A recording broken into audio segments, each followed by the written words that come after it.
స్థానికులకే ఉద్యోగాలు ప్రభుత్వం చేసిన ప్రకటన తీవ్ర కలకలం రేపింది. కర్ణాటకలోని ప్రైవేటు కంపెనీల్లో గ్రూప్ సి, డి ఉద్యోగాల్లో కన్నడిగులు 100% రిజర్వేషన్లు కల్పిస్తామని సీఎం సిద్ధరామయ్య చేసిన ప్రకటన సంచలనం సృష్టిస్తుంది. కన్నడిగుల నియామకాన్ని తప్పనిసరి చేస్తూ రూపొందించిన బిల్లుకు కేబినెట్ సమావేశం ఆమోదం తెలిపింది. దీనిపై కర్ణాటక వ్యాప్తంగా ఆందోళనలు చేయడంతో ప్రభుత్వం బిల్లుకు బ్రేక్ వేస్తున్నట్లు సిద్ధరామయ్య సర్కార్ వెల్లడించింది.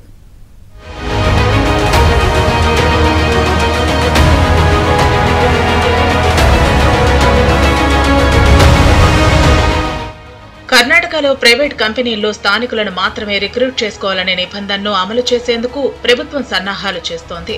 రాష్ట్రంలో నెలకొల్పిన ప్రైవేట్ కంపెనీల్లో కేవలం కన్నడ మాట్లాడే వారికి మాత్రమే ఉద్యోగాలు కల్పించాలనే కేబినెట్ నోట్కు ముఖ్యమంత్రి సిద్ధరామయ్య నేతృత్వంలోని మంత్రివర్గం ఆమోదం తెలిపింది. దీంతో కర్ణాటకలో 100% రిజర్వేషన్లు అమలు చేసే దిశగా రాష్ట్ర ప్రభుత్వం అడుగులు వేసింది. Karnataka state employment of industries factories establishment act bill 2024 bill విషయాన్ని ముఖ్యమంత్రి సిద్ధరామయ్య సోషల్ మీడియా ద్వారా వెల్లడించారు. అయితే ఆ తర్వాత తన ట్వీట్ ను డిలీట్ చేశారు.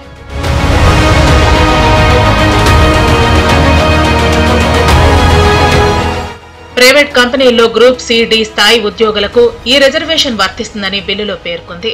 తమది కన్నడ ఆధారిత రాష్ట్రమని, వారి ప్రయోజనాలను కాపాడటం తమ మొదటి హక్కు అని ప్రభుత్వం చెబుతోంది.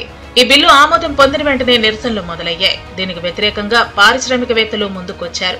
ఈ నిర్ణయం కంపెనీల ఆదాయాలు, పనితీరుపై ప్రభావం చూపుతుందని అంటున్నారు. కాగా బెంగళూరు ఐటీ రంగానికి ప్రసిద్ధి చెందింది. ఇతర రాష్ట్రాల నుంచి వచ్చిన వారు లక్షలాది మంది ఉద్యోగులు ఉన్నారు. ఈ ప్రక్రియ అమలైతే వారి పరిస్థితి ప్రశ్నార్థకంగా మారుతుంది.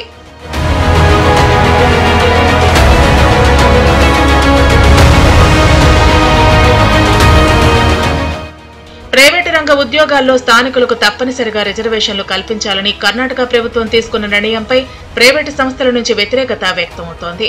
ఈ నిర్ణయంపై పునరాలోచన చేయాలని national association of software and service companies కోరింది. ఇటువంటి ఆంక్షలు విధిస్తే నైపుణ్యం కలిగిన అభ్యర్థుల కొరత ఏర్పడి సాఫ్ట్వేర్ కంపెనీలు తరలి వెళ్లటానికి దారితీస్తాయని ఆందోళన వ్యక్తం చేసింది. ఈ బిల్లు ఆమోదం పొందడం తీవ్ర అసంతృప్తికి గురిచేసిందని ట్విట్టర్లో పేర్కొంది. అందుకే బిల్లును ఉపసంహరించుకోవాలని రాష్ట్ర ప్రభుత్వాన్ని కోరుతున్నట్లు నాస్కామ్ తెలిపింది. ఇదిలా ఉంటే ఈ వ్యవహారంపై మంత్రి నారా లోకేష్ ట్విట్టర్ వేదికగా స్పందించారు. ఆంధ్రప్రదేశ్లో పెట్టుబడులు పెట్టేందుకు అపార అవకాశాలు ఉన్నాయన్నారు. వైజాగ్లో వ్యాపారాలు పెట్టేందుకు ఆహ్వానిస్తున్నట్లు ట్విట్టర్ ద్వారా వెల్లడించారు.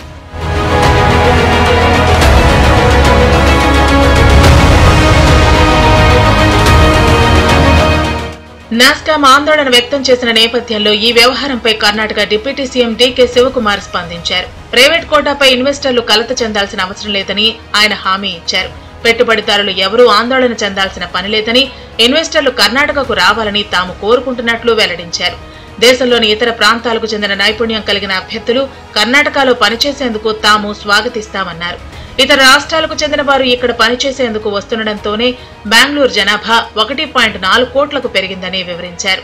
తాము స్థానికులకు పనిచేసే అవకాశం కల్పించాలని కోరుతున్నట్లు స్పష్టం చేశారు. Discuss with them. Definitely we'll discuss with them. It is a subject which has come. There is a lot of issues on various reports which has come earlier. We will discuss with them. We know what Bangalore position is that we should keep. We are more worried than to the employer and the employee both. So the employer also should be there. Kannadigas also should be there. Where we can accommodate Kannadigas, where not we can give them free hand.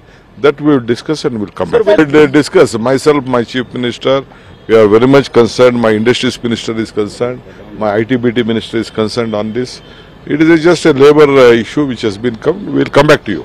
Haryana తరహాలో కర్ణాటక రిజర్వేషన్ల case కూడా కోర్టులో కూరుకుపోతుందని న్యాయ విశ్లేషకులు భావిస్తున్నారు. హర్యానాలో ఈ reservation ప్రక్రియ అంశం కోర్టులోనే ఉంది. దీంతో స్థానికులకు ఉద్యోగాలు కల్పించే అవకాశంపై కర్ణాటక ప్రభుత్వం ఎలా ముందుకు వెళుతుందో వేచి చూడాల్సిందే.